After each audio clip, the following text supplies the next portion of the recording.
Mesdames et messieurs, très chers fidèles téléspectateurs, nous voici encore dans ces énièmes émissions de votre chaîne Mon Beau Pays Média, par laquelle nous allons parler de plusieurs thématiques et les enjeux de l'ère dans notre pays. Alors, à la présentation, Monsieur Jacques Ekouchou, aujourd'hui, nous allons parler des actualités politiques. Vous allez comprendre que je ne suis pas seul. Je suis avec un compatriote congolais. Plusieurs les connaissent, mais il va se présenter. À qui je m'avais directement dit bonjour, messieurs. Oui, bonjour, monsieur Coutu, je vous remercie d'entrer. La population congolaise en général vous suit partout dans le monde également. Qu'est-ce que les gens peuvent retenir de vous? Bon, merci beaucoup, monsieur le journaliste. Je suis un habitué de votre chaîne. C'est souvent délicat de se présenter soi-même. Je m'appelle Désiré Mouala Bolmakoma Talatala. Là, vous me voyez assis au siège du président du conseil d'administration de l'autorité de l'aviation civile. Voilà. Je n'ai pas voulu le dire, mais il s'est présenté lui-même. C'est un habitué, comme je viens de le dire. Il est président du conseil d'administration de la AAC, l'autorité de l'aviation civile en République démocratique du Congo. Alors, Monsieur le Président, à l'entrée des jets, il y a plusieurs actualités qui engorgent la République démocratique du Congo internationale, mais nous allons plus rester dans notre pays pour parler de quelques points là avec vous ensemble. Mais avant de commencer, nous aimerions faire un peu quelques marches en arrière. Question de voir en 2023. En 2023, vous étiez candidat bien sûr. Mais comment ça s'est déroulé la procédure de votre candidature en fait dans le territoire de Massimanimba? Oui, comme vous le dites si bien, j'étais candidat aux élections législatives dans la circonscription de Massimanimba. Et comme vous l'avez appris, j'ai été invalidé par la CENI. J'étais tout surpris. Et en cherchant à savoir pourquoi la CENI m'avait invalidé, je me suis rendu compte qu'il y avait un concurrent, en l'occurrence M. Kikwa Rigan, je crois du Palou, qui était de mon village, qui était candidat et qui a écrit une lettre pour m'accuser à la CENI d'avoir disposé des machines à voter et d'avoir transporté les machines. Est-ce la vérité? Les gens disent que, le Congolais disent que Maïninga Nagapambate, il est vrai qu'il a écrit une lettre et qu'on sort. La CENI est allée même vite pour invalider votre candidature. Vous n'étiez pas seul, il y avait plusieurs candidats et consorts dans la liste de la CENI. Est-ce que c'était ça la vérité? Ben, je ne voudrais pas revenir, je ne voudrais pas faire un procès à la CENI parce que la Cour constitutionnelle a rappelé la CENI à l'ordre. On m'a accusé, mais je n'ai jamais été entendu. Et puis, tout le monde était surpris, à commencer même par les agents de la CENI, de l'antenne Massimanimba, qui s'est demandé comment nous n'avons jamais vu Mouala, comment on peut l'invalider. J'ai expliqué dans plusieurs médias, mais je voudrais vous dire que, comme on dit, il faut laisser le temps au temps. Et fort heureusement pour moi, la CENI a accusé son staff de l'antenne de Massimanimba devant le cour pour qu'il puisse expliquer comment est-ce que les candidats se sont retrouvés avec des machines. Tout à fait. Et il y a eu au mois de mai un procès public à Massimanimba. Mon nom n'a jamais été cité. Que ce soit ces gens-là, ou même dans la rue, puisque vous savez, souvent beaucoup de choses, c'est la rumeur. Aucune rumeur à Massimanimba n'a cité le nom de Mouala Bolmakok. Mon nom s'est retrouvé comme ça. au niveau de l'IDPS, on était tout autant surpris. Bon, je voudrais dire que c'est un mensonge. La vérité, c'est quoi? La vérité, c'est que mon assistant, L'assistant parlementaire, on mon pourrait dire. assistant, disons, qui m'assiste dans cette campagne-là, mon directeur de campagne, Tout à fait. était parti pour dispatcher nos témoins. Et le 20, nous avons attendu, il n'y avait aucune machine dans mon village, notamment à Boitoundukoy. Et nous avons appris finalement qu'il y avait des événements à 60 km de chez nous où on avait brûlé les matériels électoraux parce que c'était transporté par un candidat sans qualité. Alors à partir de là, les agents de la CENI avaient pris peur. Donc, les 20 ne sont pas venus arriver chez nous et nous avons appris dans la soirée que la CENI prolongeait l'opération au lendemain. Alors lui, mon assistant, était parti pour dispatcher les gens. Il arrive là, il apprend que le véhicule qui devait nous approvisionner, qui devait transporter les kits électoraux de mon village, était tombé en panne. Sans m'informer, là, il faut se dire au village, c'est un casse-tête, le téléphone. Parfois, il faut monter sur un arbre pour capter quelques ondes. Il arrive, il trouve le chef de secteur qui est très inquiet. Il dit non, les populations doivent voter. Et on le confie avec le superviseur de la CENI, les machines. Mon assistant reste, plus il n'y avait pas de place dans les véhicules. Le superviseur escorte le village jusque dans mon village. Dans votre véhicule, dans mon propre véhicule. Alors que moi, j'avais refusé le 19 lorsque nous étions à Masimanimba et que la CENI avait demandé aux candidats de transporter les matériaux. J'avais Donc refusé. La CENI était incapable. La CENI confiait, comme elle était en panne, elle avait des difficultés de transport, elle avait demandé aux candidats de le faire. Moi, j'avais refusé à Masimanimba. J'étais rentré, moi, sans prendre une seule machine. Lui, il prend, il arrive. Alors, M. Kikwa, en voyant les machines dans mon véhicule, sans même vérifier, il écrit à la CENI. Non seulement il écrit, mais il instrumentalise les petits jeunes gens du village qui ont incendié les machines. Je me suis dit, mais ce jeune, c'est un avocat.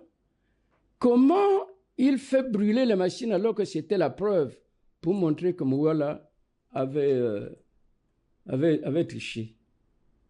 Et je crois qu'ici, à la CENI, à la centrale électorale, on ne doit pas avoir vu que ces machines-là étaient utilisées. Donc, le procès de Masimanimba m'a dédouané, c'est pourquoi je remercie toujours mon bon Dieu, parce que chaque fois quand j'ai des gens, des ennemis, qui veulent me nuire, lui, il est toujours là pour me protéger. Mais entre-temps, c'est lui qui est élu député pour le compte de la circonscription électorale de Masimanimba. Non, Masimanimba, l'élection a été annulée. Nous l'attendons d'ailleurs. Et je voudrais lancer un message ici pour demander à la CENI d'accélérer parce que la province de Bandundu, du Kwilu, excusez-moi, pas Bandundu, la province du Kwilu, se retrouve aujourd'hui avec une assemblée provinciale à moitié parce que les délégués de Massi ne sont pas là. Donc, on ne peut pas procéder à l'élection du sénateur pour le compte du Kwilu. On ne peut pas non plus élire le gouverneur du Kwilu. Donc, tout est bloqué au Kwilu depuis le mois de décembre. Alors, une dernière question sur ces sujets plutôt.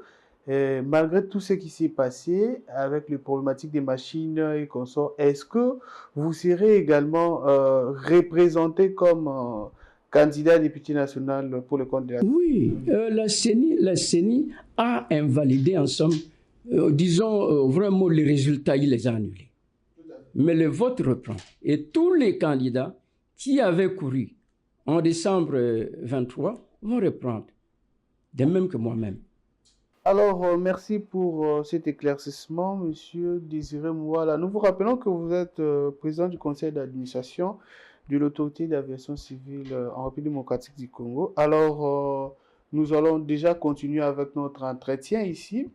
Monsieur Mouala, aujourd'hui, nous sommes le 13 juin 2024, le jour de l'anniversaire de son Excellence, Monsieur le Président de la République démocratique du Congo, je cite Félix-Antoine Tshisekedi Tshilombo. Vous êtes proche du pouvoir, membre de l'UDPS, ancien collaborateur direct du chef de l'État. Qu'est-ce que vous pouvez témoigner de la personne que vous avez toujours eu le temps de vivre ensemble avec lui à ces jours de son anniversaire?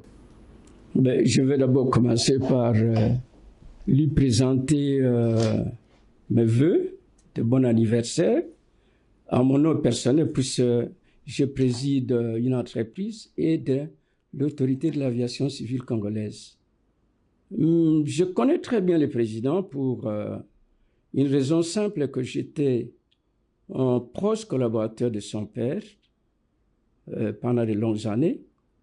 Et puis, nous nous sommes retrouvés encore avec le président au secrétariat national de l'UDPS. Lui était secrétaire national chargé des relations extérieures, donc, disons, le ministre des Affaires étrangères de l'UDPS. Et moi, je m'occupais des finances. Donc, nous nous connaissons très bien. Je peux témoigner que, d'abord, le président, c'est quelqu'un qui a connu une jeunesse traumatisée. Traumatisée parce que toute la décennie 1980, de 79, de 1970 plutôt, à 1990, avril, pendant 10 ans ou 12 ans, les fondateurs de l'UDPS dont faisait partie Feu Étienne Tshisekedi étaient traqués par le régime dictatorial et transportés d'un coin à l'autre du pays. Ils étaient bannis dans leur village, emprisonnés à Beringo, à Kisangani, à Makala, à Lubumbashi. Donc, c'était des gens qui étaient toujours dans la geôle. Et pour revenir à ces jeunes, donc le président en ce moment est très jeune, j'ai dit qu'il était très traumatisé parce que vous avez un père qui ne sait pas jeter un coup d'œil à vos notes, vous avez un père que vous ne voyez pas, donc vous êtes privé de l'affection d'un père, et cela, ça a créé non seulement cela, il a dû connaître des turbulences dans ses études, parce que je me rappelle, il y a des années blanches, je me rappelle une fois, ils se sont retrouvés à Kabeka Mwanga sans étudier, et il a fallu un coup de chance pour qu'il puisse aller en Europe pour continuer les études. Donc, mais je dis c'est un homme courageux, parce que je vois l'étoile du président commencer à briller. D'abord, il est entré au secrétariat sous le secrétaire général Alexis Moutanda. Il a continué avec le secrétaire général Jacquemin Chaban, qui est aujourd'hui vice-premier ministre chargé des Affaires intérieures, et dans l'équipe de Mavungu. C'est dans l'équipe de Mavungu où son étoile a vraiment brillé de mille feux. Parce que là, il était à côté de feu président Étienne. Chaque fois qu'il était en voyage à Genval, ou bien dans des missions pour notamment les dialogues, ainsi de suite. Et c'est là qu'il a commencé à fourber ses armes pour être, disons, mieux connu par l'extérieur. Donc le président, c'est quelqu'un, c'est un, comme tout combattant de l'UDPS, parce que nous là, mais vous ne savez pas ce que nous avons connu dans notre vie. Mais c'est une chance que vous ayez cette occasion pour m'interroger. Il y en a qui ne sont plus. Il y en a qui sont devenus paralysés à vie. Il y en a qui ont perdu des emplois. Il y en a dont les ménages ont été brisés. Donc voilà, je dis très courageux parce que c'est un combattant comme tous les autres. Alors, en 2016-17, après la disparition du président national de l'UDPS, Dr Étienne Tshisekedi de heureuse mémoire, alors c'est Kabound, qui était le secrétaire général, qui a pris tout le poids de l'UDPS. Et il était question qu'on puisse organiser un congrès pour que les partis puissent se restructurer et avoir de nouvelles mises en place. Et là, il faut se dire que Marc Abou n'était pas de gaieté de cœur parce qu'il occupait une place, il était là et il voulait à tout prix monter. Mais Félix avait un avantage. Kaboun venait à peine d'arriver. Il n'avait pas encore une année de secrétaire général lorsque le feu président Étienne est décédé. Donc l'homme qui avait tous les espoirs, c'était le Félix Antoine Tshisekedi. Et au Congrès, cela s'est confirmé puisqu'il n'avait qu'un seul challenger qui n'a même pas eu 10% de voix. Donc voilà un homme courageux, un homme de dessein. Il est arrivé à un moment où personne ne le voyait venir. C'est, je crois, De Gaulle qui disait « il avance, mais je ne le vois pas ». Voilà ce que beaucoup de gens pensaient. Et il est arrivé là où il se trouve. Il nous a déjà aidé à exercer le pouvoir pendant un mandat qui était très difficile parce que les 2 premières années, il fallait se battre contre les gens de PPRD qui voulaient bloquer les machines de l'AMP. Et puis, fort heureusement, comme l'IDPS s'est travaillé, nous sommes arrivés à une nouvelle majorité et nous avons eu 3 ans, mais avec 2 ans de retard. Et nous espérons, et ça c'est notre vœu, que la vision que le chef de l'État a, une vision de faire du Congo un pays uni, un pays sécurisé, un pays prospère. Et nous espérons qu'avec la nouvelle première ministre qui vient de prendre fonction, qui a pris les fonctions depuis hier, que la machine va continuer et que le élan qu'il a déjà donné, cet élan va nous permettre donc à réaliser des résultats beaucoup mieux que ce que nous n'avons pu faire durant les premiers mandats. Monsieur le Président Désiré Mouala, vu que nous parlons déjà de l'IDPS, nous allons essayer un peu de vous taquiner. Aujourd'hui, l'IDPS a la présidence de la République, l'IDPS a la primature, l'IDPS a la ville-province de Kinshasa.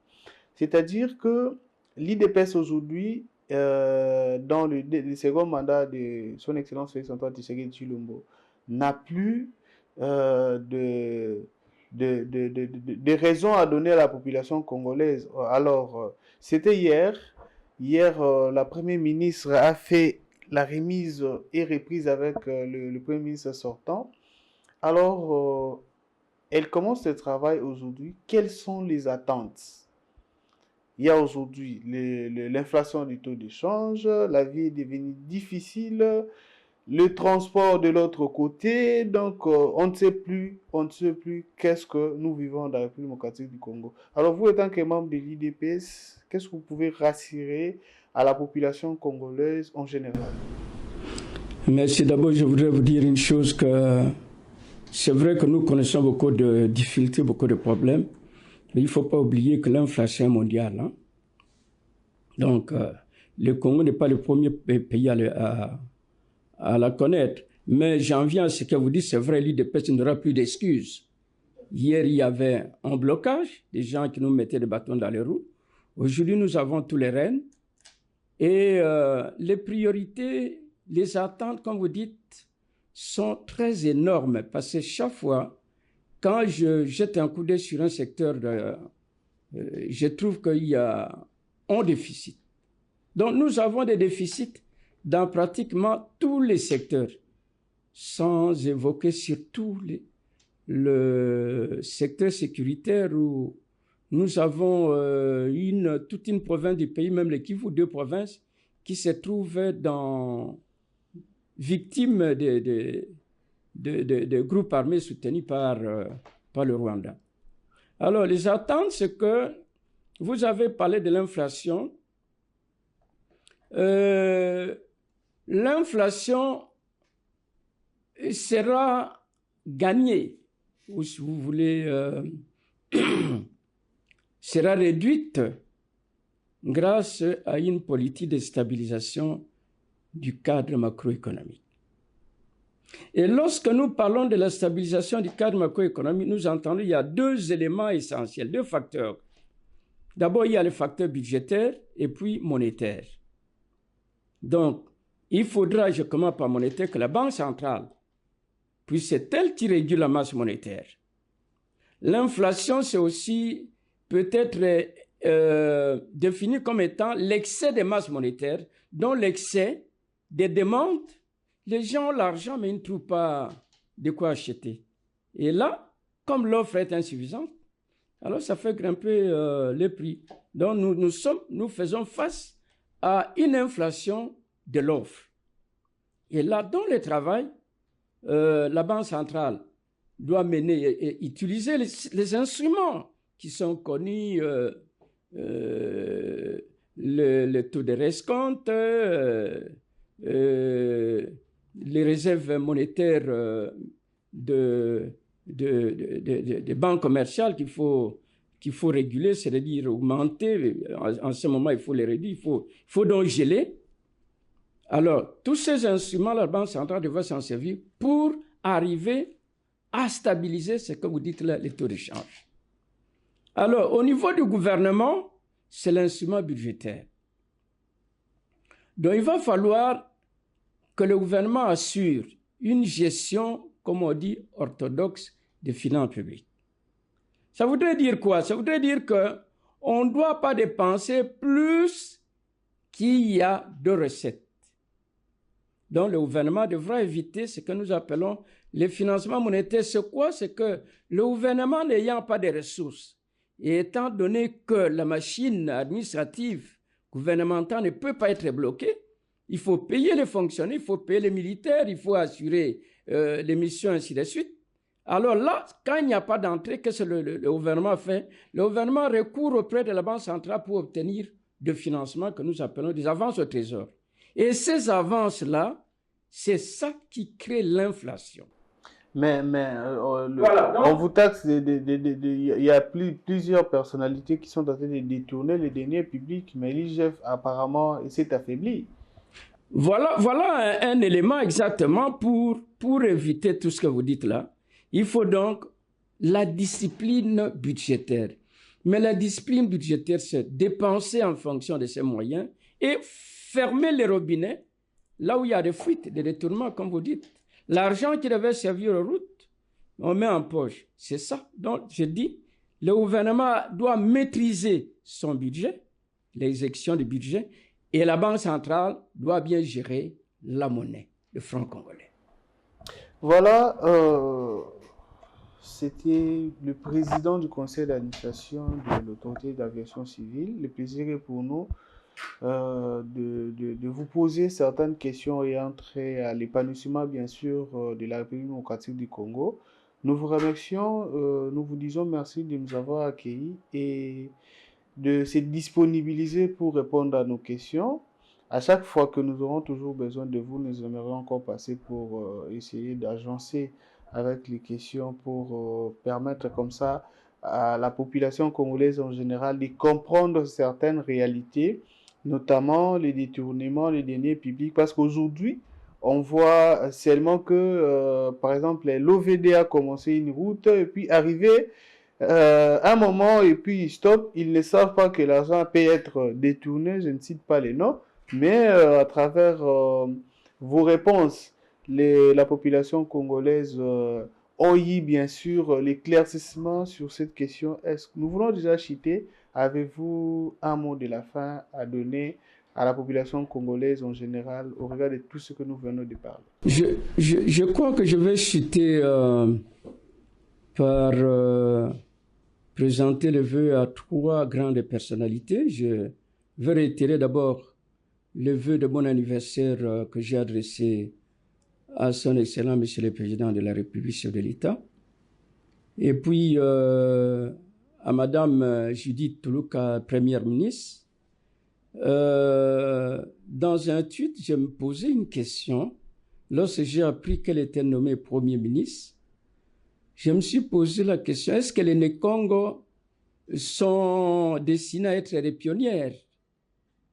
Parce que la première femme à être nommée ministre au Congo, c'était Madame Kanza Sophie, c'est une Nékongo.